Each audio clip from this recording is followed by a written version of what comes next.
có tranh chấp tài chính với nhau, liệu có thể kiện ra tòa không? Nếu không kiện ra tòa thì phải nên xử lý thế nào cho ổn thỏa? Giáo huấn của Phật đối với chúng ta, điều đầu tiên chính là bố thí. Chúng ta phải hiểu ý nghĩa thực sự của bố thí. Bố thí là buông xuống, bố thí là xả. Trên kinh giáo nói với chúng ta, nhân của tài phú chính là bố thí. Người ở trong đời này vô cùng giàu có là do trong đời quá khứ bố thí tài nhiều. Người mà trong đời này thông minh trí huệ là tu bố thí pháp nhiều. Người khỏe mạnh sống lâu là tu bố thí vô úy nhiều. Không gì không phải là từ bố thí mà có. Bạn hiểu rõ đạo lý này thì khi gặp phải tranh chấp tài chính, đặc biệt là liên quan đến các vấn đề ở phương diện tài chính, hoặc là có người khuyên bạn đầu tư, hoặc là vay tiền của bạn, khi bạn cho họ vay tiền thì bạn phải nghĩ đến việc không hy vọng họ trả lại món tiền này, thì bạn sẽ lý đắc tâm an, bạn sẽ rất vui vẻ. Họ trả lại thì rất tốt, không trả lại thì cũng tốt. Phải giữ cái thái độ này. Thí xả trong mạng ta có tiền, có tài phú thì càng xả càng nhiều. Cho nên nhất định không được vì tiền bạc mà xảy ra tranh chấp. Hiện nay trong xã hội, tranh chấp tài chính là vấn đề vô cùng nghiêm trọng. Đệ tử Phật phải làm ra tấm gương tốt. Đối với tiền tài thì phải nhìn được thấu, buông cho được. Như vậy thì tốt. Nhất định không kiện cáo, nhất định không đòi nợ người khác. Chính mình có khó khăn đến mấy, có khổ đến mấy, cũng đừng nên làm việc này. Ta tin tưởng nhân quả là khổ hết thì lại ngọt bùi. Vì sao? Nhất định là sẽ có tài phú lớn hiện tiền. Không nên nghĩ đến những thứ này. Đây mới là thí xả thật sự. Câu thứ hai, gặp phải trưởng bối bị chứng mất trí nhớ ở người già. Trong nhà thường hay đưa ra rất nhiều yêu cầu vô lý, lại làm ầm ĩ. Xin hỏi Phật là con cháu thì phải nên giúp đỡ người già như thế nào? Việc này phải nhẫn nại, phải có trí huệ, phải hiểu rõ được tình trạng bệnh tình của người già. Khi cần tùy thuận thì nên tùy thuận, khi không nên tùy thuận thì có thể dùng phương pháp xí gạt họ. Đây không gọi là vọng ngữ, không gọi là lừa dối. Đây là một loại phương thức giúp bệnh nhân có thể an ổn. Nếu có thể đạt được mục đích này thì phương thức nào cũng có thể dùng. Nói chung là phải giúp bệnh nhân có thể giảm bớt sự thống khổ. Phương pháp tốt nhất, nếu họ có thể tiếp nhận Phật Pháp thì hãy để trong phòng bệnh của họ Phật hiệu không gián đoạn, treo ảnh Phật ở phía đối diện giường của họ. Họ nằm ở đó, phía dưới chân thì treo một bức ảnh Phật. Mắt họ vừa mở liền nhìn thấy. Kể cho họ nghe các câu chuyện về niệm Phật. Niệm Phật được khỏi bệnh, niệm Phật được giảng sanh. Đến thế giới cực lạc là Bồ Tát làm Phật. Kể cho họ nghe những câu chuyện này. Người xưa niệm Phật giảng sanh, hiện nay có rất nhiều người niệm Phật giảng sanh. Cứ như vậy mà khuyên bảo họ, như vậy là được. Tình trạng như vậy thì liệu có liên quan gì đến nghiệp sát quá nặng khi còn trẻ không? Hay là bị sự ô nhiễm của xã hội quá nhiều à? Đúng là như vậy. Đây là nói ra được nguyên nhân gây bệnh thực sự. Cho nên khi gặp phải người thân trong nhà có bệnh, xác thực là không được tạo nghiệp sát nữa. Đương nhiên tốt nhất là ăn chay, không nên ăn thịt nữa. Niệm Phật, nghe kinh. Trong nhà thì kể cho người già một số câu chuyện về hiếu đệ trung tín. Người già đều sẽ tiếp nhận. Câu hỏi tiếp theo, học Phật tinh tấn nhưng vẫn bị tai họa đột ngột mà chết, liệu có thuộc về oan gia trái chủ đòi nợ không? Tiếp theo họ có hai vấn đề. Làm sao biết được tai họa đột ngột là thuộc về nghiệp nặng báo nhẹ, hay là do học Phật làm thiện không như pháp, không thể cải tạo vận mệnh mà gây ra? Bạn muốn biết những việc thế này, bình thường phải đọc kinh nhiều, nghe kinh nhiều, lý hiểu rõ rồi, khi gặp việc thì lập tức có thể thông tỏ, có thể thông đạt, tỏ tường. Ngoài điều này ra, trong thời đại hiện nay, bất luận là ở trong nước hay ngoài nước, có rất nhiều nhà ngoại cảm. Đúng là có nhà ngoại cảm truyền đến những tin tức này. Việc này phải dè chừng. tại rất cẩn thận. Vì sao vậy? Trong giới ngoại cảm thì có thiện cũng có bất thiện. Người bất thiện, họ nghe nói bạn tin tưởng quỷ thần, họ sẽ lừa gạt bạn. Họ dẫn dụ bạn đi theo tà đạo. Sự việc này là thường có, không thể không dè chừng. Nhưng những gì nhà ngoại cảm đưa ra, người học Phật chân chánh chúng ta phải giữ một tâm cảm ơn. Họ nhắc nhở chúng ta phương pháp giải quyết vấn đề nhất định là nương vào kinh giáo. Vậy thì nhất định không sai. Thí dụ như họ hy vọng chúng ta dùng tâm chân thành để sám hối hồi hướng. Chúng ta phải dùng tiêu chuẩn trong nhà Phật. Tâm chân thành trong nhà Phật là gì? Buông xuống vọng tưởng phân biệt chấp trước. Chúng tôi thường nói, bạn có thể buông xuống hết thảy chấp trước đối với thế xuất thế gian, không tính toán với người nữa. Vì thì thật sự vào cửa Phật rồi. Đây là tâm chân thành, đạt đến mục tiêu sau cùng, đó là chứng quả A-la-hán. Ở trong Kinh Hoa Nghiêm là Bồ Tát thất tín nhị, lại có thể buông xuống được phân biệt. Không những không chấp trước mà còn không phân biệt nữa. Đó chính là Pháp giới Bồ Tát, Pháp giới Phật trong tứ thánh Pháp giới. Lại có thể làm được không khởi tâm, không động niệm, thì tâm Bồ Đề sẽ hiện tiền. Chân tâm hiện tiền. Đứng đầu trong tâm Bồ Đề là chân thành. Bạn sẽ hiểu được, không chấp trước thì được ít phần chân thành, không phân biệt thì nhiều phần chân thành, không khởi tâm, không động niệm là chân thành viên mãn. Cho nên Phật có tiêu chuẩn, người thế gian chúng ta không có tiêu chuẩn. Chính mình cho là chân thành, điều đó không được. Đó vẫn là trong vọng tưởng, vẫn là trong vô minh. Phải dùng Phật Pháp để giải quyết vấn đề. Đó là nói về tâm chân thành. Còn về sám hối, thế nào gọi là sám hối? Biết được lỗi lầm của mình, sao không tái phạm nữa thì gọi là sám hối. Đây là điều mà lão sư đã dạy cho tôi khi tôi mới học Phật.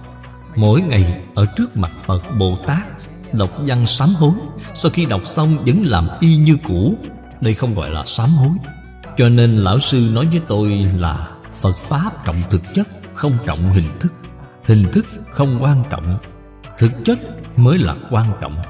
Có thực chất không có hình thức, có thể siêu độ chúng sanh. Chúng tôi ở trong ảnh trần hồi ức lục của Pháp Sư Đàm Hư xem thấy câu chuyện 8 năm chịu lạnh bên sông Cửa đọc Lăng Nghiêm. Câu chuyện đó đã nói rõ, đó là thật chứ không phải giả. Có một cư sĩ họ Lưu, khi Pháp Sư Đàm Hư chưa xuất gia, cũng mở một tiệm thuốc bắc với 3 người bạn. Cư sĩ Lưu là một trong số đó. Ông đọc Kinh Lăng Nghiêm đã được 8 năm. Trong 8 năm ngày ngày đọc Kinh Lăng Nghiêm nên tâm ông thanh tịnh. Đã gặp phải oan gia trái chủ đến tìm ông, cầu ông siêu độ. Ông nói cách siêu độ thế nào, chỉ cần ông đồng ý là được rồi. Được, tôi đồng ý. Đã nhìn thấy hồn quỷ này bước lên đầu gối, bước lên vai của ông mà thăng thiên. Đây là sự thật. Siêu độ thông thường chỉ có thể siêu độ đến cõi trời đau lợi. Liệu có thể siêu độ đến thế giới cực lạc không? Nếu họ là người niệm Phật, chân thật sám hối, nhất tâm hướng Phật, vậy có thể giảng sanh. Chúng tôi tin việc này. Không có thiện căn phước đức này, cho dù có nhân duyên cũng không được. Thế nhưng siêu sanh đến cõi trời, cõi người, đây là điều rất bình thường, không đọa 3 đường ác.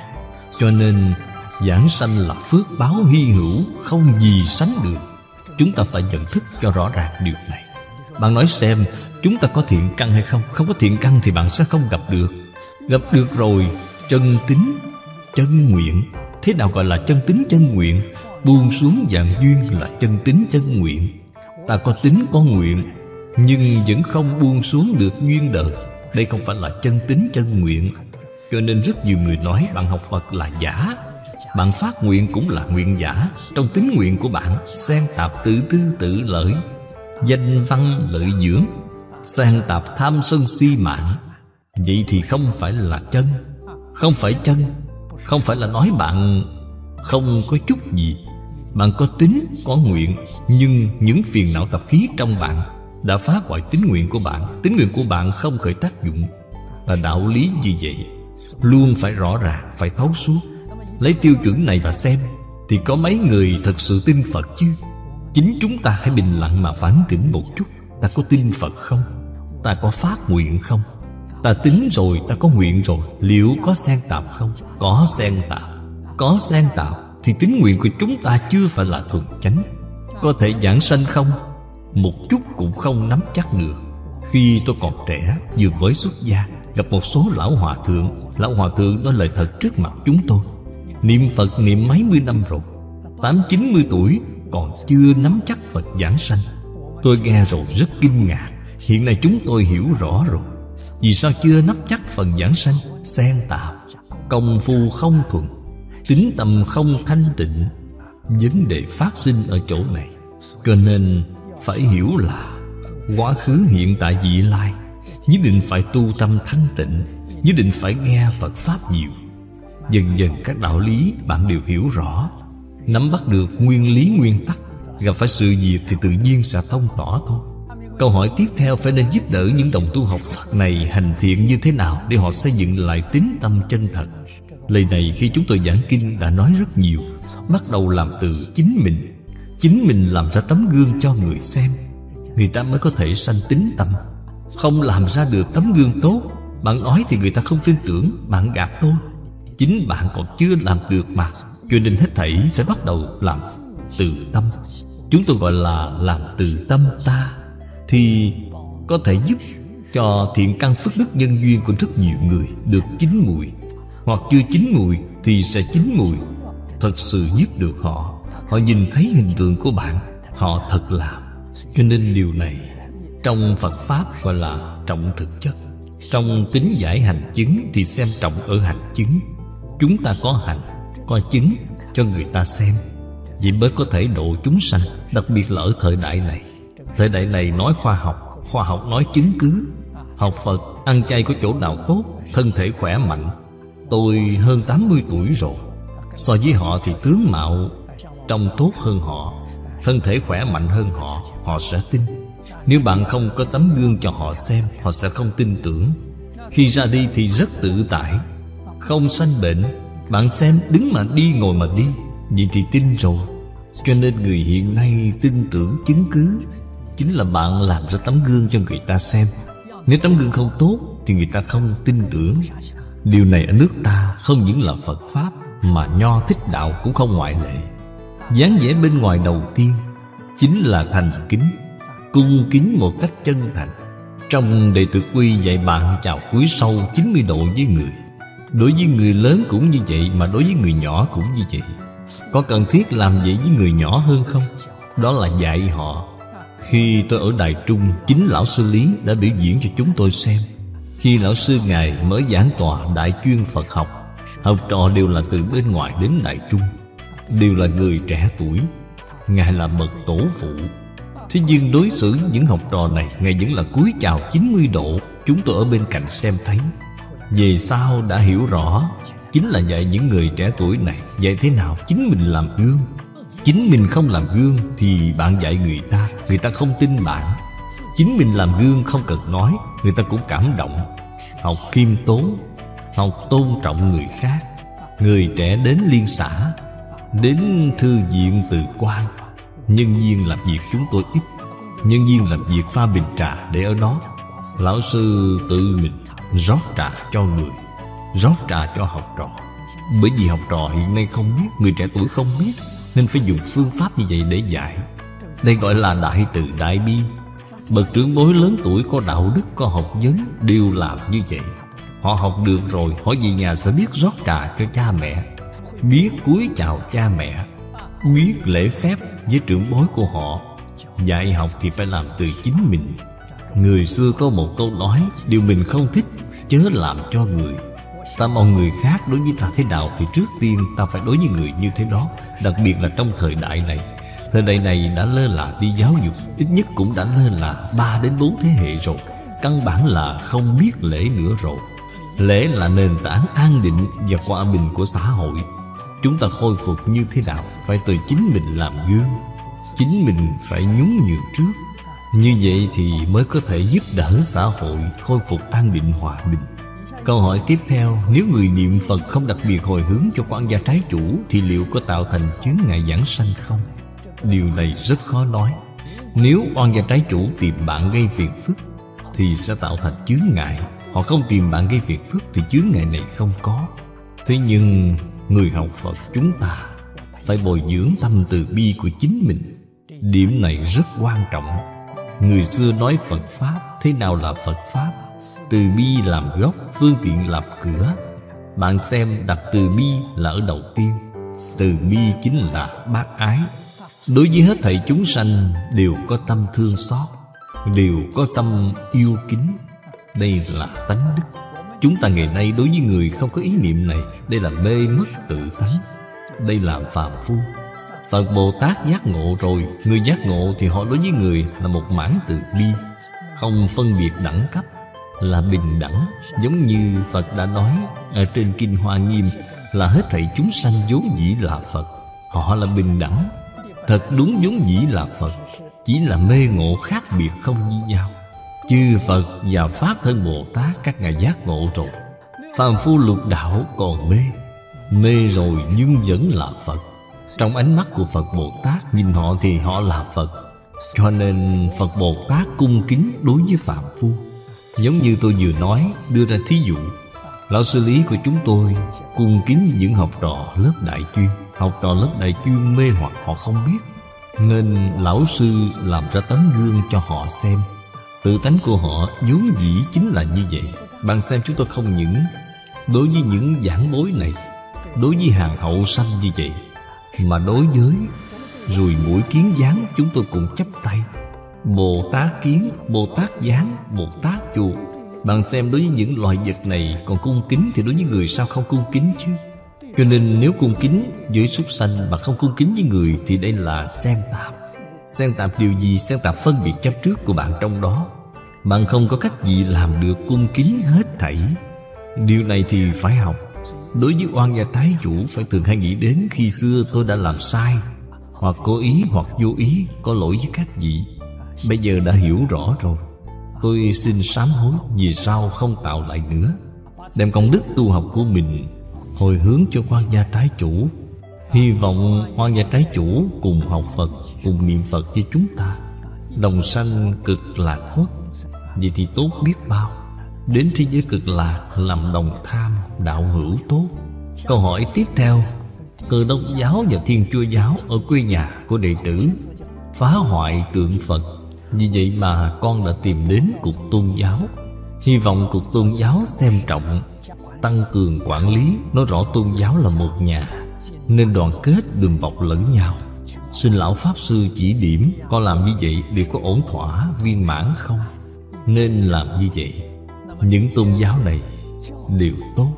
Chúa Giêsu của Cơ Đốc giáo, Đức Mẹ Maria của Thiên Chúa giáo nhất định rất tôn kính Thích Ca Mâu Ni Phật, rất là thân thiện.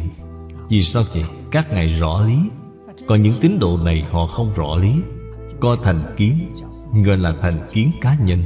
Tôi giỏi, anh không bằng tôi. Bên tôi là chân thần, các vị là ma quỷ. Đó là gì? Đó là tri kiến phàm phu. Đó không phải là tri kiến của Chúa Giêsu, không phải là tri kiến của Đức Mẹ Maria. Chúng ta phải biết điều này. Cho nên nói chung phải tăng cường giáo dục, phải tăng cường dạy học. Bất luận là tôn giáo nào thì cũng độ người thế gian, đều là quan tâm đến chúng sanh, đều là mong cầu xã hội an định, thế giới hòa bình. Không có tôn giáo nào nói đến tạo ra xã hội động loạn, nhất định không có. Nếu bạn thù địch tôn giáo khác thì không phải là bạn đã gây ra đối lập, gây ra động loạn rồi sao? Điều này là hoàn toàn trái ngược với giáo nghĩa của các ngài. Đây không phải là tín đồ Cơ Đốc giáo chân thật. Họ vẫn chưa lý giải được giáo nghĩa của Cơ Đốc giáo. Hiện nay trong xã hội này, loại tình trạng giống như vậy rất nhiều. Đúng là hy vọng Cục Tôn giáo xem trọng cái vấn đề này, phải đề xướng giáo dục tôn giáo, giao lưu tôn giáo. Câu hỏi tiếp theo, gần đây Nhất Quán Đạo lấy danh nghĩa Phật giáo bắt đầu lan truyền đến mẫu đơn gian. Xin lão Pháp Sư từ bi khai thị sự khác biệt giữa Phật giáo và Nhất Quán Đạo. Sự khác biệt đơn giản nhất, Phật giáo nhất định nương vào kinh điển. Kinh điển này nhất định phải có trong Đại Tạng Kinh. Kinh điển cũng có ngụy tạo. Nếu không có trong Đại Tạng Kinh thì không đáng tin. Trong Đại Tạng Kinh có thì nhất định không có vấn đề gì. Cho nên Đại Tạng Kinh là tiêu chuẩn thật sự của Phật Pháp. Y theo kinh điển mà tu học, đây là Phật giáo chân thật. Nếu không y theo kinh điển mà tu học thì đó không phải là Phật giáo. Chúng ta nhất định phải phân biệt rõ ràng điều này. Trước đây rất nhiều người hỏi tôi Pháp Luân Công có phải là Phật giáo không? Tôi nói tu học của Pháp Luân Công không phải là kinh điển Phật giáo. Vậy thì không phải là Phật giáo. Nếu họ đúng là y theo Phật giáo, kinh điển Phật giáo rất nhiều, bất luận là y theo một kinh điển nào mà tu học thì đó đều là Phật giáo, là đệ tử của Phật. Bạn cứ nhìn từ trên tiêu chuẩn này thì nhất định sẽ không sai. Câu hỏi tiếp theo xin hỏi đệ tử Phật trước khi giảng sanh mộng thấy Quan Thế Âm Bồ Tát báo cho họ thời gian mà A Di Đà Phật tiếp dẫn giảng sanh. Đây liệu có đại biểu cho việc chắc chắn giảng sanh không? Phẩm vị như thế nào? Về vấn đề này, nếu bạn có thể nhớ rõ, bạn mộng thấy Quán Thế Âm Bồ Tát nói với họ thời gian ngày nào đó giảng sanh, xem họ đến ngày đó có thật giảng sanh hay không. Nếu là thật thì đúng, không sai. Nếu là giả thì không đáng tin. Còn phẩm vị như thế nào đó thì hãy xem bình thường, công phu niệm Phật sâu hay cạn, điều đó quyết định phẩm vị giảng sanh của họ. Nhưng là người niệm Phật chân thật, nếu thường để phẩm vị cao thấp ở trong tâm thì phẩm vị của họ nhất định không cao. Vì sao biết không cao? Tâm phân biệt chấp trước của họ rất nặng, chưa buông xuống được. Nếu không để ý đến phẩm vị, căn bản không nghĩ đến vấn đề này, thì phẩm vị của họ có thể rất cao. Vì sao vậy? Phân biệt chấp trước của họ không còn nữa. Cho nên phải hiểu lý. Đại sư Ngẫu Ích, Đại sư Ngài là tổ sư đời thứ 9 của Tịnh Độ Tông. Lão Pháp Sư Ấn Quang vô cùng tán thán Ngài. Ngài thường nói với mọi người, Ngài cầu giảng sanh, thật cầu giảng sanh. Đối với phẩm vị hạ phẩm giảng sanh ở cõi phàm thánh đồng cư thì tôi cũng mãn nguyện rồi. Đây là tấm gương tốt nhất cho chúng ta. Không nên phân biệt chấp trước thì phẩm vị của bạn sẽ cao.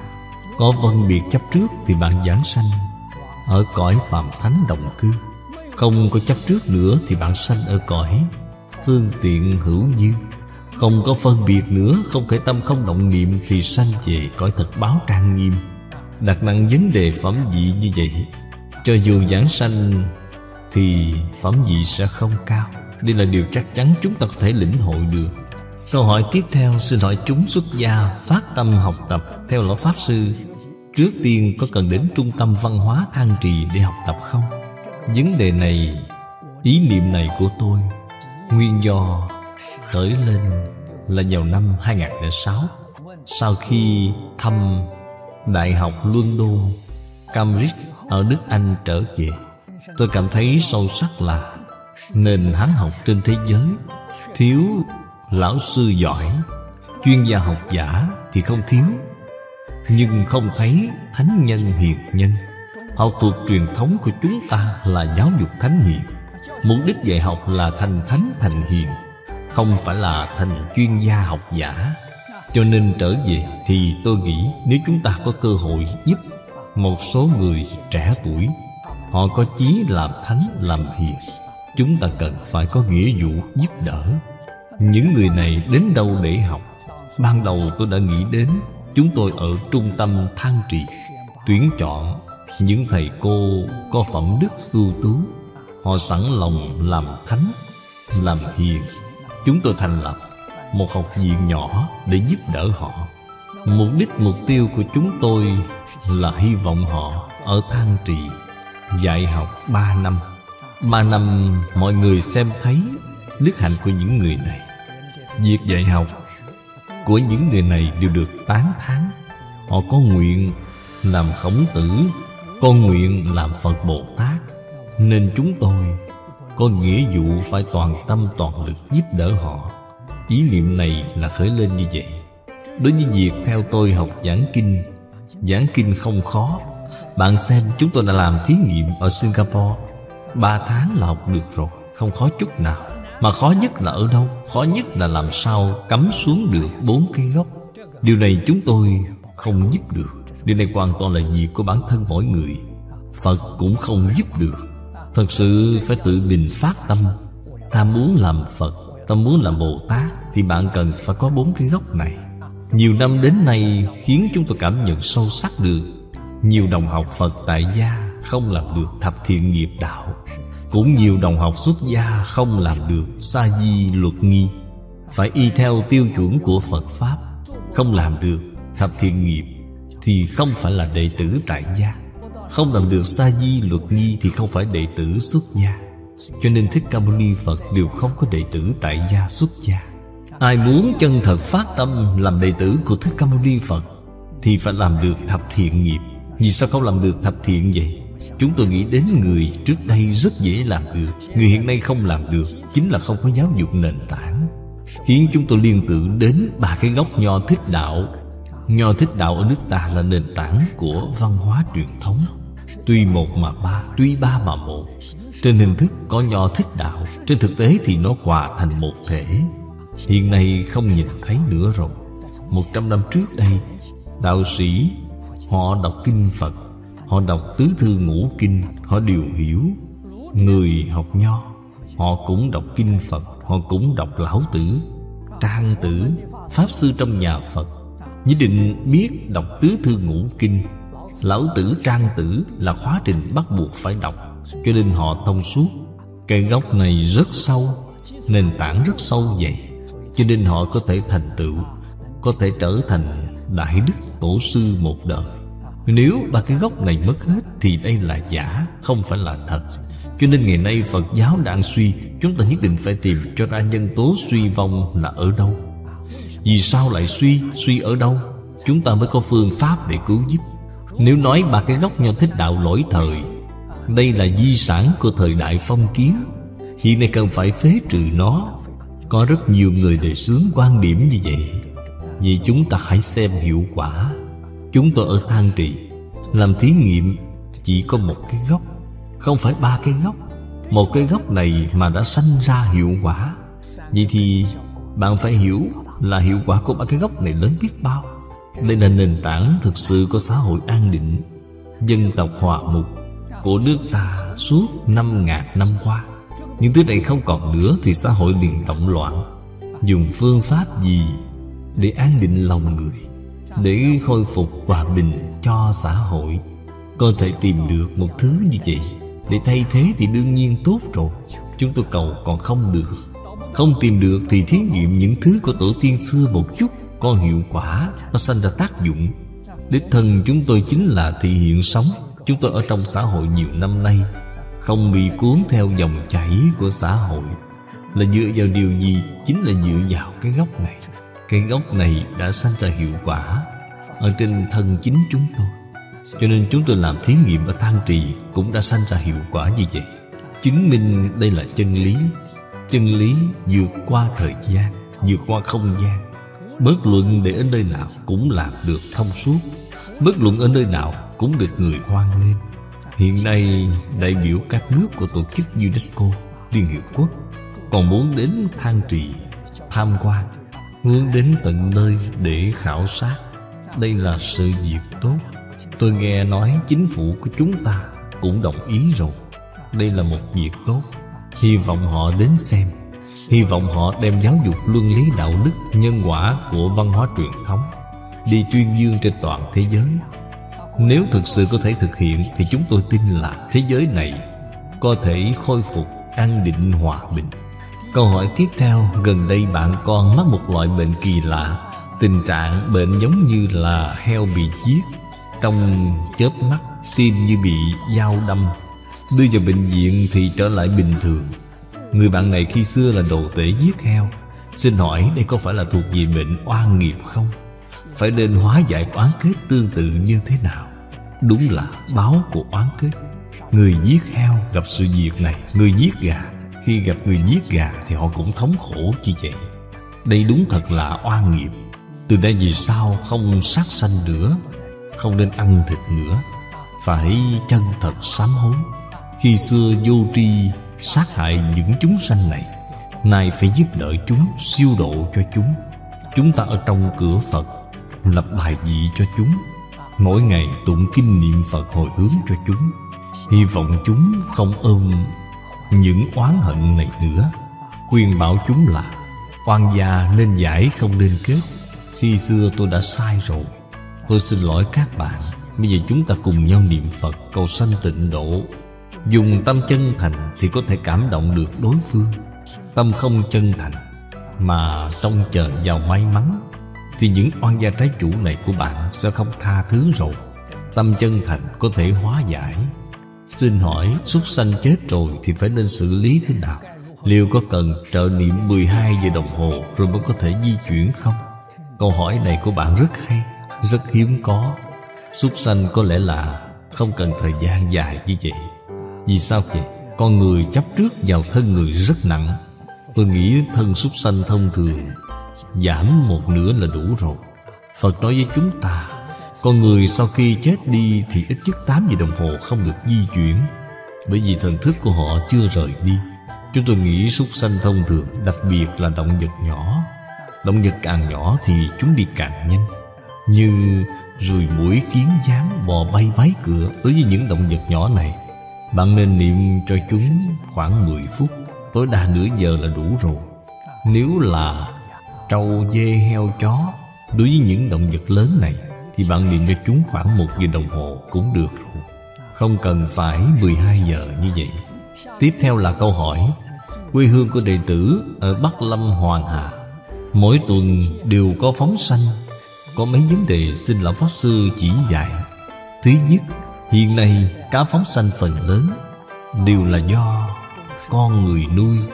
Hơn nữa, nước sông Hoàng Hà bị ô nhiễm, cũng không thích hợp để phóng sanh. Có cư sĩ nói đây không phải là phóng sanh mà là phóng tử. Nhưng cũng có người nói còn tốt hơn là bị người giết, còn có thể làm tam quy y. Rốt cuộc chúng con nên làm thế nào? Đây là điều mà trong Phật Pháp nói, dụng tâm không như nhau. Nếu tâm chúng ta là thiện tâm thì trước khi phóng sanh làm tam quy y cho chúng, niệm Phật cho chúng, khuyên chúng quy y Tam Bảo, khuyên chúng quy y A Di Đà Phật, cầu sanh thế giới Tây Phương Cực Lạc. Nguyện chân thành cũng có thể khởi tác dụng cảm ứng đạo nhau với chúng. Làm như vậy là chính xác, là tốt. Còn việc nước ô nhiễm không thích hợp để thủy tộc sinh sống thì điều này phải suy nghĩ. Bạn nên tìm nơi thích hợp để phóng sanh. Nếu thực sự không tìm được, vậy thì không có cách gì. Cho nên việc phóng sanh của chúng ta hiện nay càng ngày càng khó khăn. Ở nước ngoài cũng không dễ. Nước ở nước ngoài là nước sạch, họ không để cho bạn phóng sanh. Vì sao vậy? Bạn làm ô nhiễm nguồn nước. Chính phủ có lệnh cấm không được phép.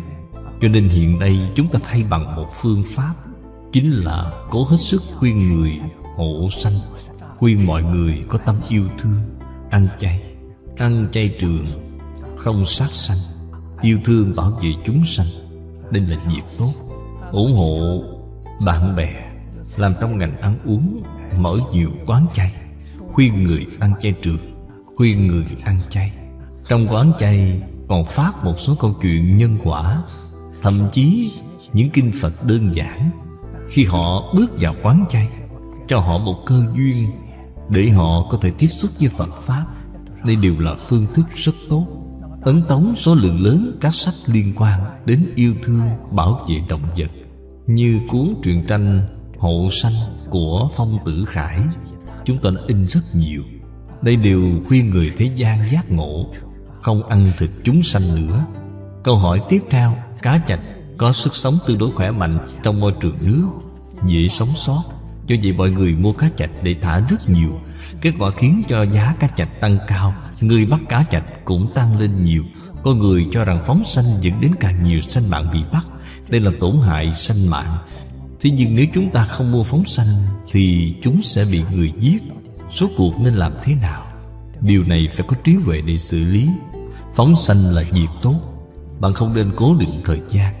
Hôm nào đó chúng tôi làm pháp hội, báo cho những người đánh bắt cá này là tôi sắp phóng sanh rồi, các vị hãy đi bắt cho nhiều. Đây không phải là phóng sanh mà là sát sanh. Đây là hại chúng sanh. Những người đánh bắt này hôm nay có việc làm ăn, họ dốc sức đi bắt nhiều hơn để kiếm thêm chút tiền. Vậy thì sai rồi. Phóng sanh là không định kỳ, cũng không phải cố ý. Phật dạy chúng ta phóng sanh. Bình thường bạn đi đến chợ mua rau, ngẫu nhiên phát hiện có một số động vật này đang sống. Bạn tỉ mỉ quan sát. Nếu chúng có thể tiếp tục sống thì bạn hãy mua chúng. Nếu chúng bị thương, chúng sống không được bao lâu, thì bạn hãy niệm Tam Quy Y cho chúng. Bạn hãy niệm Phật hồi hướng cho chúng. Vì sao vậy? Chúng không thể sống được nữa, cho nên phải có trí huệ. Nếu không thì sẽ biến thành điều như cổ đức đã nói: từ bi đa họa hại, phương tiện xuất hạ lưu. Bạn không có trí huệ, sự từ bi của bạn trái lại sẽ gây ra họa hại, khiến cho những người này đi bắt khắp nơi. Vậy thì sai rồi. Khi có lễ hội ở đền chùa thì không nên phóng sanh, không nên làm trong lễ hội ở đền chùa. Vì sao vậy? Đây là nơi tập trung sự chú ý của những người bắt động vật này. Các bạn thường hay phóng sanh vào dịp lễ hội. Chỉ cần họ nghe thấy ngày nào đó có lễ hội ở đền chùa, họ sẽ ra sức đến bắt. Đây là sai lầm. Phóng sanh tốt nhất vẫn là cử hành không định kỳ. Câu hỏi tiếp theo: có cư sĩ phóng sanh ở hồ chứa, người khác thì cho là nước tù nên dễ bị người ta đánh bắt, nên kiên trì đến sông Hoàng Hà phóng sanh. Ý kiến không nhất trí, phải nên làm thế nào? Hồ chứa, nói thật ra pháp luật Trung Quốc thì tôi không biết, nhưng ở nước ngoài thì tuyệt đối không cho phép. Ở nước ngoài phóng sanh ở hồ chứa đã làm ô nhiễm nguồn nước, phải chịu sự trừng phạt của pháp luật. Cho nên hiện nay phóng sanh càng ngày càng khó. Chúng ta phải biết điều này. Cho nên khuyên người ăn chay là tốt, khuyên người nhất định không được sát sanh. Nói nhiều với mọi người về Phật Pháp, nói nhiều với mọi người về nhân quả. Đây là một loại phương thức của chúng ta đối với việc hộ sanh trong xã hội hiện nay. Tiếp theo, tu hành ở đạo tràng thì phải nên như thế nào mới có thể giảng sanh thế giới cực lạc nhanh nhất? Thật sự muốn nhanh nhất, kinh Phật có lý luận này. Lý luận này chính là buông xuống vạn duyên. Bạn thực sự buông được xuống, không những giảng sanh đến thế giới cực lạc, mà bạn còn thành Phật, còn thù thắng hương giảng sanh đến thế giới cực lạc. Bạn hãy xem Đại sư Lục Tổ Huệ Năng của Thiền Tông. Chỉ sau một câu nói, Ngài đã có thể buông hết vọng tưởng phân biệt chấp trước, phàm phu thành Phật. Theo lý luận mà nói, chính là trong một niệm giác thì phàm phu thành Phật. Tai nạn gì cũng không còn nữa. Vấn đề là bạn không giác. Vọng tưởng phân biệt chấp trước của bạn chưa buông xuống. Cầu nhanh chóng giảng sanh có phải là đang bị vọng tưởng phân biệt chấp trước làm chủ hay không? Vậy thì bạn là tâm phàm phu, tâm luân hồi, không tương ưng với thế giới Tây Phương cực lạc. Việc này không phải là bạn muốn đi là đi được, muốn thành tựu là thành tựu được. Ai nấy đều muốn đi, vì sao không đi được? Bạn phải hiểu lý. Cách nghĩ của bạn phải như lý như pháp, vậy thì đúng rồi. Cách nghĩ của bạn không như lý không như pháp thì suy nghĩ này là vọng tưởng. Người căn tánh trung hạ, không đoạn được phiền não tập khí. Không đoạn được thì mới dạy bạn một môn thâm nhập trường kỳ huân tu. Bạn thật chịu làm. Đây là những trường hợp chúng ta nhìn thấy ở người xưa. Chúng ta xem thấy ở trong Tịnh Độ Thánh Hiền Lục, nhìn thấy trong Giảng Sanh Truyện. Rất nhiều người niệm Phật đại khái là 3 năm, họ thật sự giảng sanh biết trước ngày giờ. Đó là thật. Cho nên có rất nhiều đồng tu hỏi tôi: vậy thì thọ mạng của họ vừa đến 3 năm thì đã hết rồi. Điều này theo logic thì nói không thông. Đâu có việc trùng hợp như vậy chứ. Một người, hai người ngẫu nhiên thì còn có thể, nhiều người như vậy thì không thể nào. Vì phải nên giải thích thế nào đây? Phải nên nói là 3 năm họ niệm đến công phu thành phiến. Có thể niệm đến công phu thành phiến thì có thể tự tại giảng sanh. Tuy có tuổi thọ nhưng không cần nữa. Tôi muốn đi sớm hơn, vậy mới có thể nói được thông. Giống như Oánh Kha thời nhà Tống. Đúng là ông niệm Phật thành khẩn, tinh tấn, không có tạp niệm, không có hoài nghi, không có tạp niệm. Niệm liên tục không ngừng. Mặc dù chỉ niệm được 3 ngày, nhưng điều kiện niệm Phật ông có đủ, không hoài nghi, không xen tạp, không gián đoạn. Ông niệm 3 ngày thì A-di-đà Phật đến. A-di-đà Phật nói với ông còn 10 năm dương thọ. 10 năm sau ta đến tiếp dẫn ông. Thế nhưng Pháp Sư Oánh Kha buông bỏ rồi. Ông nói con không cần 10 năm nữa, bây giờ con muốn đi với Ngài. A-di-đà Phật cũng đồng ý. 3 ngày sau đến tiếp dẫn ông. 3 ngày sau quả nhiên Phật đến tiếp dẫn ông đi, ông cũng không sanh bệnh gì. Đây là điều mà trên kinh Phật nói, trên kinh A Di Đà đã nói, hoặc 1 ngày đến 7 ngày, ông là 3 ngày. Cho nên chỉ cần bạn làm được, không hoài nghi, không xen tạp, không gián đoạn, thì đây là tịnh niệm tương tục mà Bồ Tát Đại Thế Chí đã nói. Bạn có nghi hoặc thì tâm của bạn không thanh tịnh, bạn có vọng niệm xen tạp ở trong đó, công phu của bạn bị phá hoại rồi, cho nên không thể thành tựu. Học Phật nếu muốn thành tựu thì không có gì khác, nhất định phải buông xuống. Trên kinh đã nói được rõ ràng đến như vậy. Buông xuống vọng tưởng phân biệt chấp trước thì bạn vốn dĩ là Phật, không cần phải đến thế giới Tây Phương Cực Lạc, bạn đã thành Phật rồi. Là bởi vì chúng ta nói thật ra là không buông xuống được. Nơi này không buông xuống được, chúng ta đến thế giới Cực Lạc mới buông, là thay đổi hoàn cảnh. Vậy bạn đến thế giới Cực Lạc thì mức độ thấp nhất phải buông xuống được một phần chấp trước. Chấp trước quá nhiều không buông xuống được, bạn có thể buông xuống ít phần là được rồi. Đây gọi là đới nghiệp giảng sanh. Vẫn còn chấp trước kiên cố đến như vậy thì không còn cách nào. Chấp trước tạo thành lục đạo luân hồi, chấp trước kiên cố thì tạo thành tam đồ địa ngục. Vì có chỗ nào tốt chứ? Việc này nhất định phải là tôi làm, không phải tôi thì không được. Đây là tâm địa ngục, đó là ý niệm địa ngục. Tâm Bồ Tát không phải là như vậy. Hết thảy chúng sanh đều là Phật, hết thảy chúng sanh đều có trí huệ đức tướng. Ta làm được thì người khác cũng làm được, người khác có thể làm tốt hơn. Họ tạo phước, ta hưởng phước. Một người giác ngộ thì quá quý rồi. Cho nên hiểu rõ lý rồi thì vấn đề tự nhiên dễ giải quyết thôi. Không hiểu rõ lý thì giải quyết vấn đề sẽ khó khăn. Ở đạo tràng cố gắng phải nên vì đạo tràng mà phục vụ. Bởi vì trên kinh Di Đà có câu nói, không thể lấy chút ít thiện căn phước đức nhân duyên mà được sanh nước kia. Phục vụ ở đạo tràng là tích lũy công đức. Phước đức này làm tăng thượng duyên cho bạn. Đạo tràng không có những người tu phước này thì Phật Pháp không thể tồn tại. Thí dụ nói các bạn đồng học hiện nay ở nơi đây đều muốn học kinh giáo. Nếu đạo tràng này không có người hộ trì thì đạo tràng này sẽ giải tán, duyên này sẽ không còn nữa. Cho nên chúng ta phải xem trọng những người hộ trì đạo tràng, là vị thầy nương tựa của chúng ta. Chúng ta nương vào họ. Không có người nương tựa như vậy thì đúng là chúng ta không có cách gì thành tựu rồi. Tôi là có lão sư chỉ điểm, nhờ lão sư chỉ đường. Khi đi đường thì sự giúp đỡ chính là nương vào hộ pháp. Cho nên tôi cảm tạ Quán trưởng Hàng Anh. Bà đã hộ trì cho tôi 30 năm.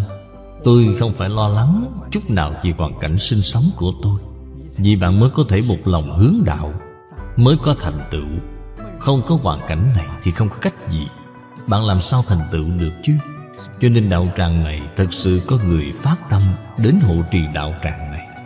Cho dù chính họ không thành Phật được, thì khi các bạn đều thành Phật rồi, bạn nói xem bạn có phải báo ân của họ không? Bạn có phải giúp họ thành tựu không? Đây là đạo lý tất nhiên. Đâu có Phật Bồ Tát nào là vong ân phụ nghĩa chứ. Cho nên họ nhất định cũng có thể thành tựu. Người đồng tâm ấy, tâm đồng lý ấy. Chúng ta hiểu được đạo lý này, Phật Pháp có thể trụ ở thế gian hay không, không phải là ở người giảng kinh, là ở người hộ Pháp. Cho nên công đức hộ Pháp là lớn đứng đầu. Tự viện am đường là trường học, hộ Pháp là hiệu trưởng, là người chấp sự ở trong đó. Người hoằng Pháp chúng ta là học trò. Từ học trò dần dần nâng lên đến thầy giáo, giáo viên. Giáo viên vẫn là cần nhà trường đến mời bạn thì bạn mới có cơ hội ở trong đây dạy học. Nếu nhà trường không mời bạn thì bạn là giáo viên giỏi cỡ nào cũng không có đất dụng võ. Bạn mới hiểu được Pháp trụ ở thế gian này thì công đức là của ai. Trước đây Thích Ca Mâu Ni Phật giao công việc hộ Pháp cho quốc vương đại thần. Họ có thế lực, giao cho cư sĩ trưởng giả đại đức, họ rõ lý. Cho nên bạn hãy xem Phật giáo từ xưa đến nay ai hộ Pháp? Quốc gia hộ Pháp, đế vương hộ Pháp. Cho nên Pháp này mới có thể ở thế gian dài lâu. Không có những hộ Pháp này, Phật Pháp đã bị diệt rồi. Cá nhân tu học đa phần đều biến thành học giả Phật học gia. Điều đó không liên quan gì đến liễu sanh tử, nó biến chất rồi. Phật Pháp biến thành thế gian Pháp rồi. Phải biết điều này. Ngày nay Phật Pháp ở thế gian này đúng là đã đi đến bờ vực của sự sống còn. Ai có thể cứu được thì công đức này vô lượng vô biên, tuyệt đối không kém hơn Thích Ca Mâu Ni Phật năm xưa sáng lập ra Phật giáo. Người này chính là Phật Bồ Tát tái lai, không phải là người thông thường. Người thông thường không làm được. Người thông thường có tự tư tự lợi. Người thông thường có danh văn lợi dưỡng. Họ cái gì cũng là lấy tự tư tự lợi, danh văn lợi dưỡng làm tiêu chuẩn để đo lường. Vậy thì Phật Pháp sẽ không hưng dưỡng rồi. Phật Bồ Tát là vì chánh Pháp trụ lâu dài, là vì kế thừa huệ mạng Phật, là vì cứu độ chúng sanh khổ nạn. Dũng tâm đó hoàn toàn không như nhau, không có một mảy may tư tâm. Hơn nữa các ngài có đại phước báo. Bản thân tôi cả đời này, từ nhỏ khi chưa học Phật thì rất nhiều người xem tướng đoán mệnh đã nói với tôi, cả đời của tôi không có phước báo, đời trước không tu phước. Trong 3 loại bố thí thì không tu bố thí tài, không tu bố thí vô úy. Không những không có phước báo mà còn không có thọ mạng, là đoán mạng.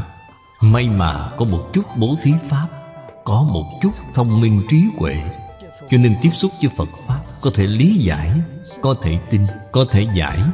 Lão sư dạy tôi bù đắp những thiếu sót trong quá khứ. Vậy tôi phải nghiêm túc tu bố thí tài, tu bố thí vô úy.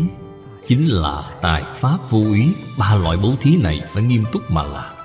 Đúng vậy, chính mình cả đời này tu đến hơn 70 tuổi mới có được một đạo tràng.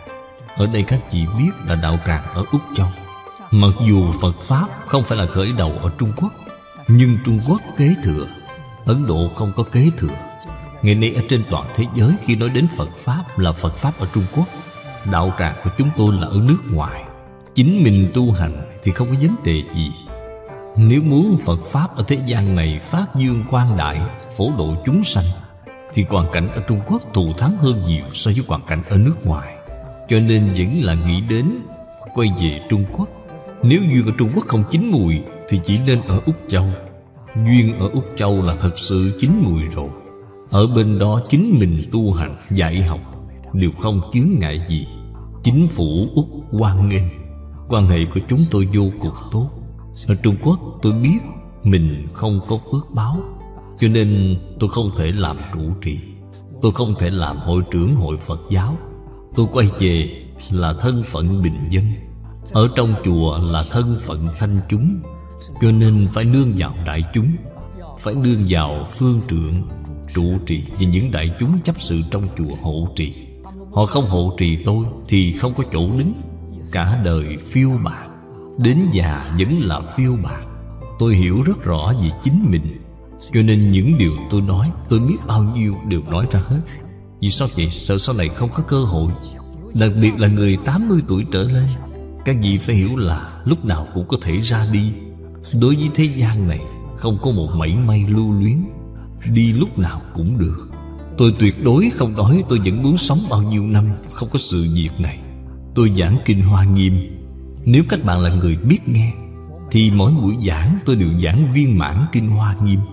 Vì sao vậy? Nói hết lòng hết dạ để lợi ích cho đại chúng. Người biết nghe đúng là có thể làm tăng thượng duyên để họ khai ngộ. Người không biết nghe thì trồng thiện căn. Cho nên điều quan trọng nhất với các đồng học, người thành công trong thế xuất thế gian không có gì khác là nhận ra cơ duyên, nắm bắt lấy cơ duyên thì thành tựu thôi. Sau khi đánh mất cơ duyên rồi thì lần tới gặp lại cũng không dễ dàng, không biết đến đời nào kiếp nào nữa. May mà trong nước đúng là có đại thiện tri thức, có người nhận biết cơ duyên, có người nắm được cơ duyên. Chúng tôi tin là người như vậy ở nước ta càng ngày càng nhiều, cho nên đất nước có tiền đồ, có hy vọng rồi. Rõ ràng nhất là chúng tôi ở Sơn Đông nhìn thấy, chúng tôi ở Thang Trì, Lô Giang. Ở những nơi này lãnh đạo cũng vô cùng hiếm có. Đạo tràng này phải nương vào mọi người, các vị hộ trì phải quan tâm nhiều hơn. Điều này quan trọng hơn bất cứ điều gì. Người lãnh đạo quan tâm chăm sóc bạn, chính bạn không nghiêm túc nỗ lực mà tu học. Không như Pháp, bạn không thể trách người khác. Câu hỏi tiếp theo, đệ tử mỗi ngày sớm tối đọc Đệ tử Quy và niệm Phật. Mỗi ngày nghe giảng tòa nhân sanh hạnh phúc 2 giờ đồng hồ, niệm Phật 6 giờ đồng hồ. Nhưng cảm thấy công phu không đắc lực, một chút nắm chắc về giảng sanh cũng không có. Tu hành như vậy có thể được không? Có thể nhanh chóng giảng sanh không? Nếu như bạn muốn nhanh chóng giảng sanh thì Hoàng Trung Xương là một tấm gương rất tốt. Là như thế nào? Bế quan, buông xuống vạn duyên. Bạn cũng tìm một thiện tri thức chân thật làm đại hộ pháp, hộ trì bạn bế quan, chăm sóc thật tốt cho bạn trong 3 năm đầu. Bạn ở trong quan phòng phải xác thực là làm được.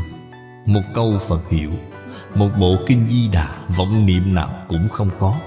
Một tấm lòng chính là cầu sanh thế giới cực lạc, chính là thân cận A-di-đà Phật. Vậy thì không khác gì so với nhiều người giảng sanh. Xưa nay Hoàng Trung Xương niệm được 2 năm 10 tháng, vẫn còn 2 tháng nữa mới tròn 3 năm. Anh đã gặp được A-di-đà Phật rồi, biết trước ngày giờ, không bị bệnh mà đi. Điều này đã nói rõ người xưa dùng phương pháp này có hiệu quả. Hiện nay như Pháp mà làm thì vẫn có hiệu quả. Nếu hằng thuận chúng sanh thì không cần gấp gáp như vậy, hết thảy tùy duyên. Vậy thì trước tiên bạn hãy cắm cho tốt 3 cái gốc Đệ tử Quy, Cảm ứng Thiên, Thập Thiện Nghiệp. Sau đó ở trên một bộ kinh mà một môn thâm nhập, trường kỳ huân tu. Muốn cầu sanh tịnh độ, hoặc là bạn học giảng kinh Vô Lượng Thọ, hoặc là bạn học giảng kinh A-di-đà, một đời giảng một thứ thôi, thì tâm được định rồi. Định sanh huệ, đâu có lý nào mà không giảng sanh chứ. Cứ cho là tuổi thọ của bạn hết rồi thì cũng sẽ kéo dài. Việc kéo dài này không phải là chính mình cầu. Vì sao lại kéo dài? Kéo dài chính là bạn có duyên với chúng sanh ở nơi này. Hy vọng bạn trụ thêm mấy năm nữa, mang thêm một số người giảng sanh. Kéo dài là ý nghĩa này, không phải là cầu sống lâu. Cầu sống lâu đó thật ra là thọ tội thêm, chịu khổ thêm.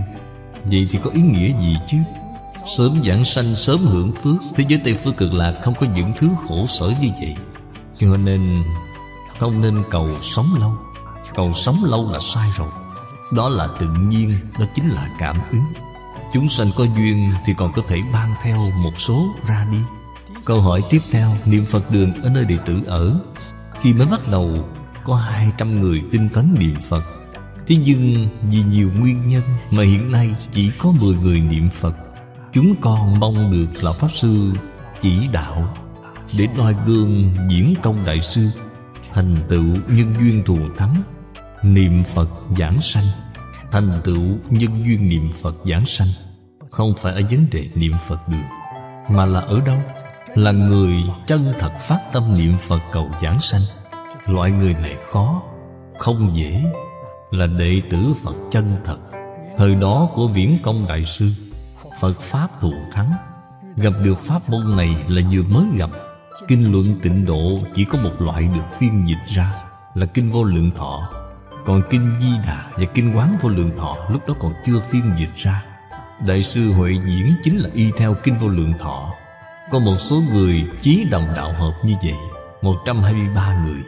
Mọi người xây dựng một niệm Phật đường để cùng nhau niệm Phật, nhất tâm cầu sanh tịnh độ, không có ý niệm thứ hai. 123 người thành tựu, quá thù thắng.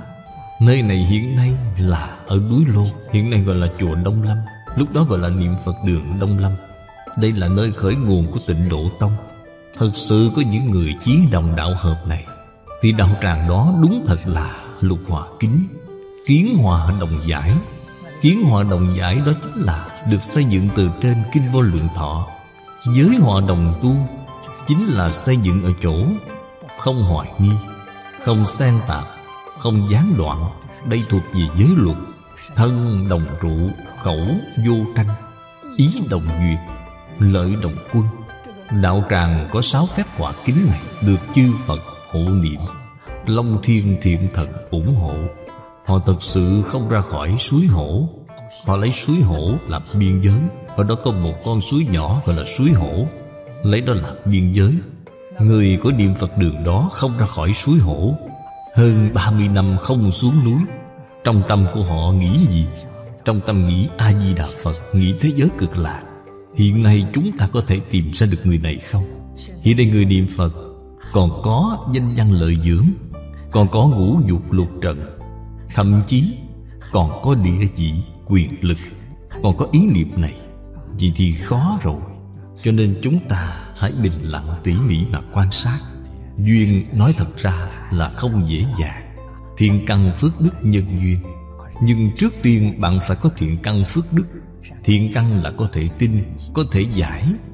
Phước đức là có thể hành, có thể chứng. Chỉ cần trọn đủ thiện căn phước đức này thì duyên tôi tin là tam bảo gia trì, sẽ không thiếu. Nếu không có thiện căn phước đức thì Phật muốn gia trì cũng không được, không giúp được rồi. Bạn có đủ điều kiện này thì Phật Bồ Tát có thể giúp đỡ bạn. Cho nên chúng ta cầu Phật Bồ Tát, cầu cảm ứng là phải dùng tâm hạnh của chúng ta để cầu. Phương pháp khác không cầu được. Chân tâm của chúng ta, chân hạnh của chúng ta đến đúng lúc thì đạo tràng tự nhiên thành tựu, hộ pháp tự nhiên sẽ đến. Đây đều là thật. Dù chúng ta không có đạo tràng tốt, đạo tràng tu hành chân thật, ở trong đó thân tâm bất an hoặc là thường trụ đều làm không như pháp, nhưng tâm hạnh của chính chúng ta như pháp. Ở trong đây rèn luyện tâm nhẫn nại, rèn luyện nhẫn nhục ba la mật của chính mình. Đến khi bạn thực sự thành tựu nhẫn nhục ba la mật rồi, tín giải thành tựu rồi, thì Phật Bồ Tát sẽ đến đổi người, hoặc là có đạo tràng mới để đi. Duyên đến cho bạn đổi đạo tràng, cho bạn đổi duyên. Phật Bồ Tát cũng là sắp xếp. Cho nên chúng ta đối với bất kỳ người nào chỉ có một câu nói: tôn kính đến cùng, cảm ơn đến cùng. Vậy mới gọi là chân tu hành. Họ làm có không như pháp đi chăng nữa là đến để cho chúng ta tu những nhục ba la mật. Chúng ta ở trong đó nếu khởi một ý niệm bất thiện, khởi một ý niệm không vừa ý, tâm oán hận, thì Phật Bồ Tát sẽ không để ý đến chúng ta. Vì sao vậy? Bạn không phải là người chân tu hành. Người chân tu hành nơi nơi đều có thể chịu được khảo nghiệm. Thuận cảnh thì không được khởi một chút tham ái, có một chút niệm tham thì hỏng rồi, xong rồi. Nghịch cảnh thì không được sanh một chút sân khỏe. Hay nói cách khác, thuận cảnh, nghịch cảnh, thiện duyên, ác duyên, ở trong đây tu tâm thanh tịnh, tu tâm bình đẳng, tu tâm chân thành. Bạn là người chân tu hành, bạn mới có thành tựu. Người chân thật tu hành thì đâu có ai mà không có đạo tràng. Một người thì Phật Bồ Tát giúp bạn, thành tựu cho một mình bạn. Chúng đông thì sẽ có đạo tràng. Tôi học Phật nói thật ra đắc lực là nhờ câu nói của Lão Sư: nên tâm được định. Lão Sư nói với tôi: cả đời con, nếu con thật gì kế thừa huệ mạng của Phật, vì hoằng pháp đời sanh, vì chánh pháp cửu trụ, thì cả đời của con đều là do Phật Bồ Tát chăm sóc cho con. Bản thân con không cần phải lo lắng chút nào. Tôi tiếp nhận, tôi hoàn toàn y giáo phụng hành. Cho nên cả đời này của tôi biết đều là Phật Bồ Tát sắp xếp. Thuận cảnh là Phật Bồ Tát sắp xếp, khảo nghiệm tôi. Nghịch cảnh cũng là Phật Bồ Tát sắp xếp. Tôi ở trong đây rèn luyện đến khi tham sân si mạng nghi, hết thảy đều luyện mất hết. Tánh đức dần dần tăng trưởng, dần dần nâng lên. Muốn thành tựu người khác, trước tiên phải thành tựu chính mình. Chính mình không thể thành tựu thì không có chút mảy may giúp đỡ nổi người khác rồi. Thời gian không đủ, tuổi thọ ngắn ngủi thì nó tự nhiên sẽ kéo dài. Tôi không cầu tuổi thọ. Việc kéo dài này tôi rất cảm kích. Vì sao vậy? Không có thời gian dài như vậy thì tôi không đến được cảnh giới này. Nhờ thời gian kéo dài mà cảnh giới không ngừng nâng lên. Vậy mới xứng đáng với Phật Bồ Tát, xứng đáng với các thiện hữu hộ trì này. Câu hỏi tiếp theo: xin hỏi pháp bảo bên trong đạo tràng như băng đĩa chẳng hạn, nếu thu tiền thì có như pháp không? Sự việc này, nếu là có tính chúng đưa ra một khoản tiền, hy vọng lưu thông những băng đĩa pháp bảo này miễn phí cho tặng, thì chúng ta phải y giáo phụng hành. Làm sai thì không gánh được nhân quả. Nếu là thường trụ chùa chiền, chúng ta phát tâm làm những băng đĩa này để lưu thông, Chúng ta muốn thu hồi lại tiền vốn thì có thể được, hoặc là tăng thêm một chút lợi nhuận cũng có thể.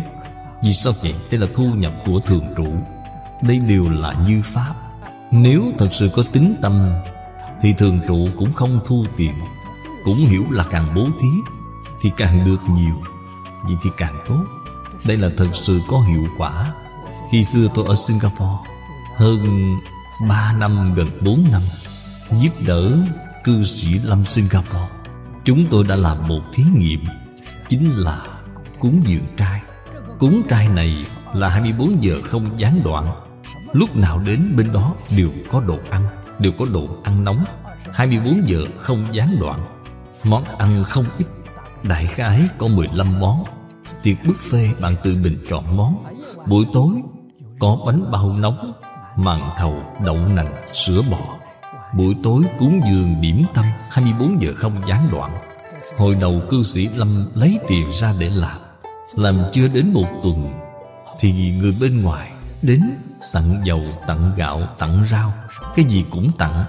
Tặng đến mức bạn ăn không hết. Ăn không hết các loại như rau củ, gạo mì. Bạn không thể để lâu thì sẽ bị hỏng. Cho nên không có cách gì, chúng tôi lại đi tìm những tôn giáo khác. Họ xây các viện dưỡng lão, xây cô nhi viện. Chúng tôi mỗi ngày dùng một chiếc xe tải nhỏ đem những đồ ăn dư thừa này đi tặng khắp nơi. Tôn giáo nào cũng đều kết duyên. Càng thí thì càng có nhiều. Bữa cơm ở cư sĩ Lâm mỗi ngày trung bình 1.000 người trở lên. Ngày Chủ nhật có 3-4 ngàn người. Cho nên rất nhiều người thấy kỳ lạ, cái gì lấy tiền ở đâu ra vậy? Không tốn một xu tiền nào, chỉ có đi vào càng nhiều. Thí nghiệm này của chúng tôi, thí nghiệm cho điều mà Phật nói trên kinh là càng bố thí thì càng được nhiều. Lời này cũng không sai chút nào. Không bố thí thì không có gì, càng thí thì càng được nhiều.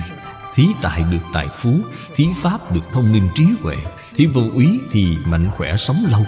Đây là khi tôi vừa mới học Phật, lão sư đã dạy tôi tu 3 loại bố thí, bù đắp cho thiếu sót trong đời quá khứ. Đời này thật đúng là có được hiệu quả. Điều đã nói trên kinh không sai chút nào. Cho nên bạn có thể giúp đỡ người khác. Đây là công đức vô lượng vô biên. Đặc biệt là bố thí pháp. Trong hết thảy bố thí thì bố thí pháp là đệ nhất, giúp người khác khai trí huệ. Cho nên tôi thường nghĩ đến rất nhiều người phía dưới chúng tôi. Giảng đường của chúng tôi vẫn có ghế trống. Người có duyên đều nên gọi họ đến nghe. Đây là bố thí pháp. Quả báo tột cùng của bố thí pháp là thành Phật. Cho nên có cơ hội dốc sức giúp đỡ người khác là việc tốt. Có cơ hội mà chướng ngại người khác thì đây không phải là việc tốt. Chúng ta chướng ngại người khác, không cho người khác cơ hội, tương lai chính mình sẽ gặp phải chướng ngại. Gặp được nhân duyên thù thắng cũng sẽ bị người khác chướng ngại. Nghiệp nhân quả báo không mảy may sai lệch. Câu hỏi tiếp theo, xin hỏi siêu độ người quá giảng thì có phải mỗi vị đều phải viết sớ văn, hay là một sớ văn chung là được? Một sớ văn chung là được rồi. Đặc biệt là pháp hội lớn, vong linh siêu độ rất nhiều. Một sớ văn chung là được rồi. Sớ văn riêng biệt đa phần là dùng cho người khi lâm chung. Mời pháp sư, đạo sĩ đến nhà tụng kinh siêu độ. Đó là vì một người. Trong đạo tràng thì nhất định là rất nhiều người. Câu hỏi tiếp theo, thầy xuất gia không trì ngọ thì có phải là không thể truyền bát quan trai giới cho cư sĩ không? Trên kinh không có cách nói này. Việc này phải đương theo kinh điển làm y cứ. Nhưng hiện nay bạn phải hiểu là hiện nay thời đại này chúng tôi cũng nói rất nhiều. Người tại gia không làm được thập thiện nghiệp đạo. Người xuất gia không làm được sa di luật nghi. Cho nên bát quan trai giới cũng là hình thức, cũng rất khó thọ trì. Cho nên trong thời kỳ này, chư Phật Bồ Tát, Tổ sư Đại Đức vô cùng từ bi, chỉ dạy chúng ta một pháp môn: thật thà niệm Phật. Công đức đó đã viên mãn rồi. Vấn đề là bạn có tin tưởng hay không? Tôi tin tưởng. Một câu Phật hiệu là viên mãn công đức rồi. Phải hiểu đạo lý này. Trong thời đại này phải lựa chọn pháp dễ hành, chính là phương pháp dễ tu hành, dễ thành tựu, đơn giản, dễ dàng, ổn định, đáng tin cậy. Vậy là đúng rồi. Tiếp theo, là nghi vấn liên quan đến đoàn trợ niệm. Họ có không ít câu hỏi nhỏ. Có đồng tu khi trợ niệm hoặc hỏa táng thì làm quán tưởng rõ ràng, quán tưởng nơi đến của người chết. Kết quả của việc quán tưởng như vậy liệu có đáng tin hay không? Việc quán tưởng này tùy vào công phu của cá nhân, còn phải xem đến tình hình tu hành của chính người giảng sanh. Nếu có thể tương ưng thì đó là thật, nếu không thể tương ưng thì không phải là thật. Thí dụ nói, một người không tin Phật Pháp, cũng không niệm Phật, tà tri tà kiến. Bạn là một người tu hành rất tốt. Khi họ lâm chung, bạn có thể ở đó quán tưởng họ ngồi ở trên hoa sen giảng sanh thế giới cực lạc, được không? Nếu nói là được, thì chư Phật Bồ Tát Đại Từ Đại Bi, mỗi người chúng ta đều không cần niệm Phật nữa, đều không cần tin Phật nữa. Đến lúc đó Phật Bồ Tát vừa quán tưởng cho chúng ta thì chúng ta đều thành tựu rồi. Điều này trên lý thì nói không thông. Có thể nói quán tưởng có chỗ tốt đối với bản thân bạn, đặc biệt là thiện niệm của bạn, có thể giúp cho bạn tăng trưởng thiện căn. Đối với người mất thì không nhất định là có hiệu quả chân thật. Nếu người mất thật sự có công phu thì họ niệm Phật giảng sanh. Bạn có quán tưởng gì nữa, bạn nhìn thấy được, đó không phải là do bạn quán tưởng mà thành, mà cảnh giới của họ bị bạn nhìn thấy. Khi tâm của bạn thanh tịnh thì có thể nhìn thấy được. Phải hiểu những đạo lý này. Bình thường đệ tử y theo sự dạy dỗ của Lão Pháp Sư để tu học, nhưng khi trợ niệm cho người chết thì đều có thể tham chiếu pháp cứu độ thân trung ấm của mật tông không? Nếu có người chỉ đạo thì có thể, nếu không có người chỉ đạo thì không cần. Cứ dùng phương pháp của Tịnh Tông thì rất hiệu quả rồi. Đồng thời cũng làm ra một tấm gương, một môn thâm nhập, trường kỳ huân tu, thật sự làm được, không hoài nghi, không xen tạp. Khi trợ niệm không xuất hiện thoại tướng thì có phải là Phật không nhiếp thọ phong linh này, phải không? Phật không có nhiếp thọ hay không nhiếp thọ. Nếu nói Phật còn có nhiếp thọ hay không nhiếp thọ thì vị Phật này là phàm phu. Vì sao vậy? Vì có phân biệt, có chấp trước. Vậy thì nói không thông. Chúng sanh và Phật Bồ Tát chỉ là nói cảm ứng. Chúng sanh có cảm, Phật có ứng. Nhiếp thọ cũng là nói cảm ứng. Phật đến tiếp dẫn chúng sanh như thế nào? Hoàn toàn là do niệm lực, nguyện lực của chính chúng sanh mà thành tựu, không phải là ngoại tâm. Có một vị Phật đến tiếp dẫn, vậy thì sai rồi. Cho nên Di Đà đến là tự tánh Di Đà, Quán Âm đến là tự tánh Quán Âm, nơi bạn giảng sanh đến là duy tâm tịnh độ. Đây là chính xác. Ngoài tâm tánh mà thật có cõi tịnh độ khác thì đây là sai lầm, không có việc này.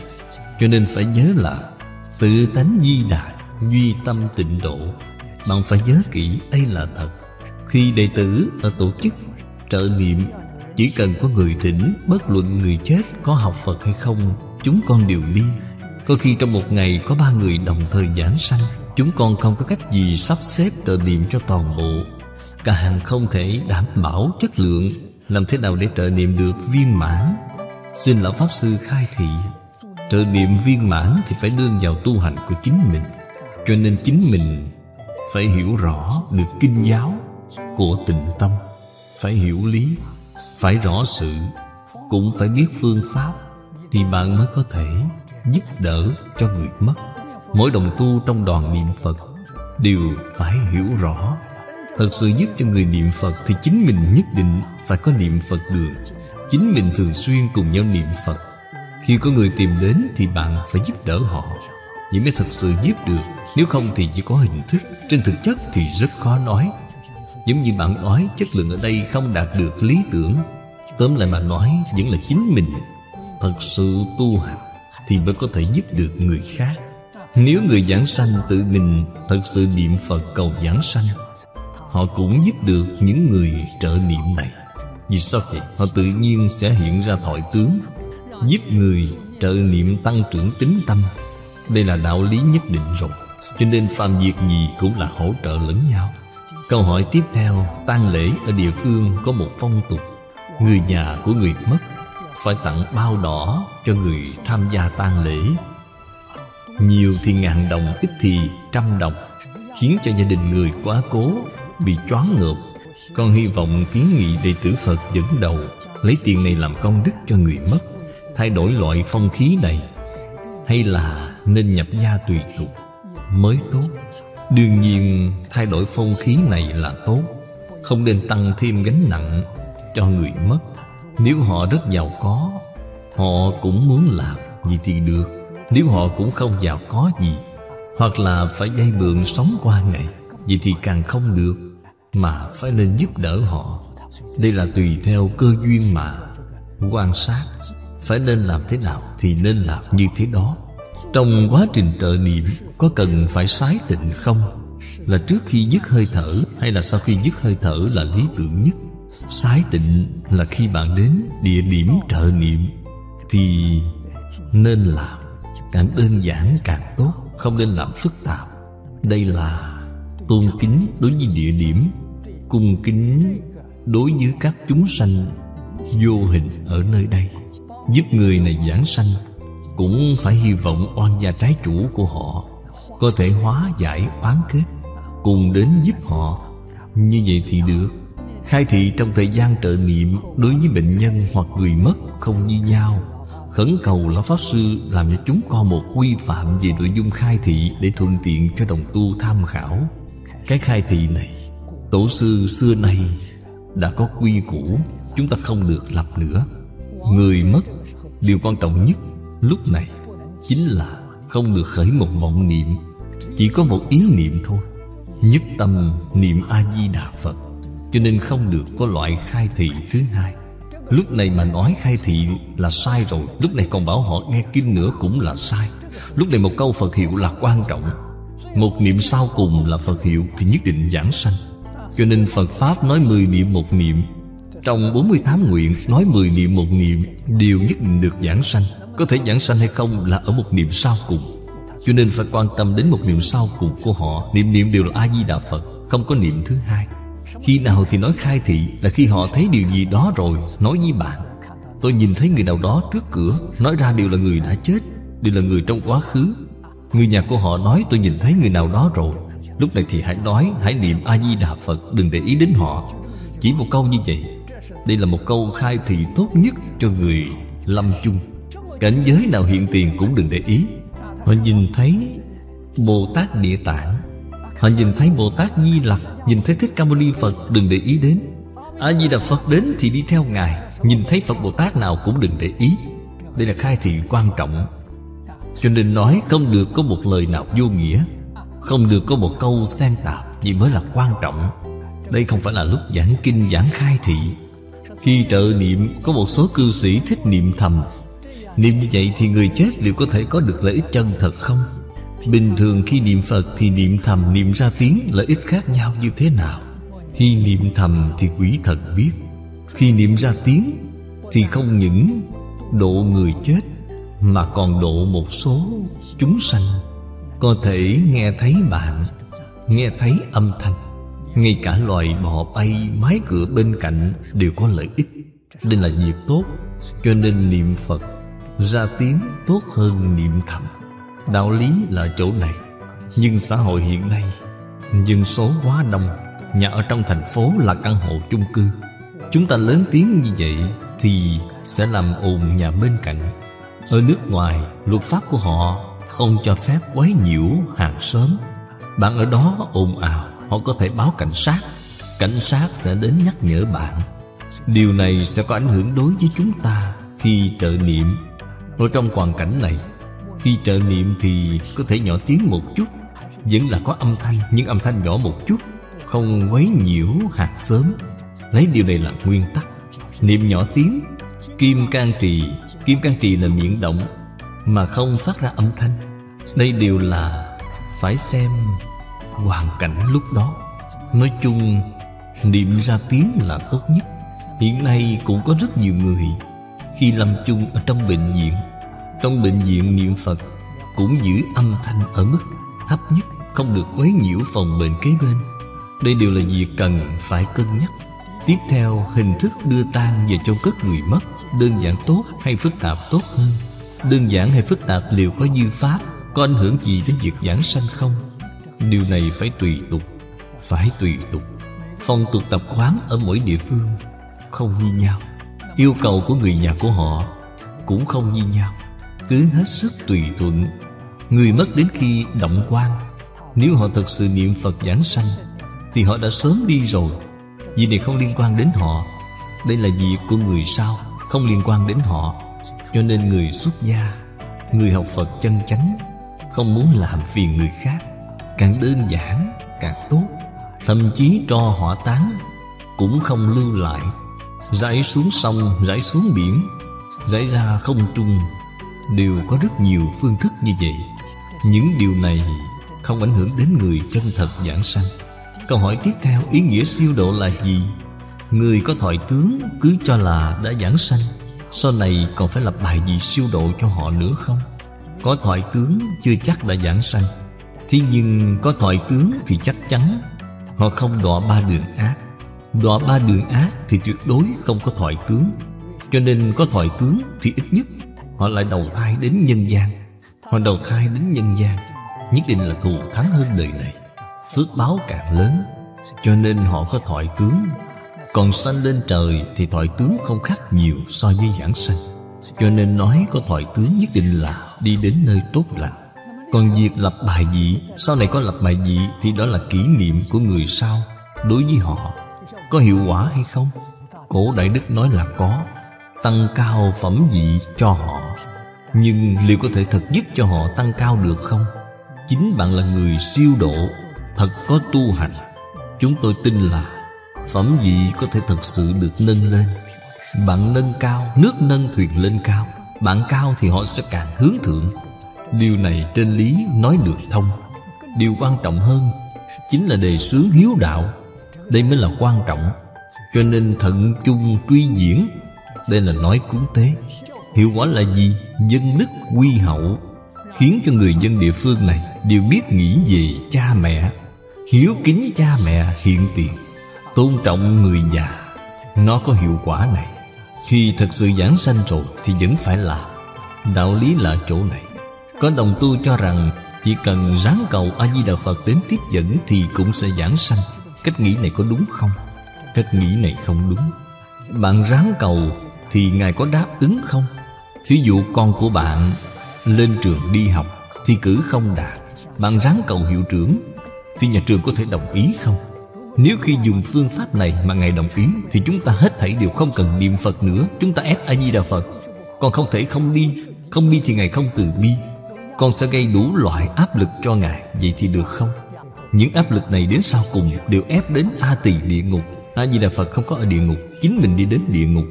Làm sao có thể dùng loại tâm thái này để đối với Phật Bồ Tát được chứ? Vậy thì chắc chắn bạn không đi được. Nơi bạn đi chính là phương hướng ngược lại rồi. Cho nên phải nghĩ là điều này không thuận nhân tình.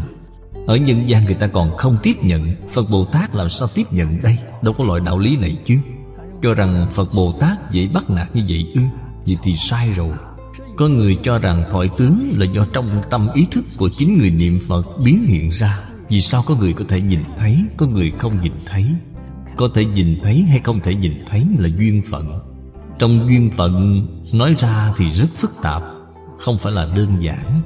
Trên Kinh Hoa Nghiêm nói với chúng ta bất kỳ pháp nào cũng trọn đủ vô lượng nhân duyên. Vì thì có thể nhìn thấy, nói chung là có mấy phần tương ưng. Không thể nhìn thấy là do công phu của chính chúng ta vẫn chưa thể tương ưng với hiện tướng này. Không thể không biết về lý. Nếu là từ tâm ý thức biến hiện ra thì đây là chính xác. Đâu có pháp nào không phải là do tâm ý thức biến hiện ra. Hết thảy pháp đều không lìa khỏi tâm ý thức. Được rồi, hôm nay thời gian đã hết. Chúng tôi trả lời đến chỗ này. A Di Đà Phật.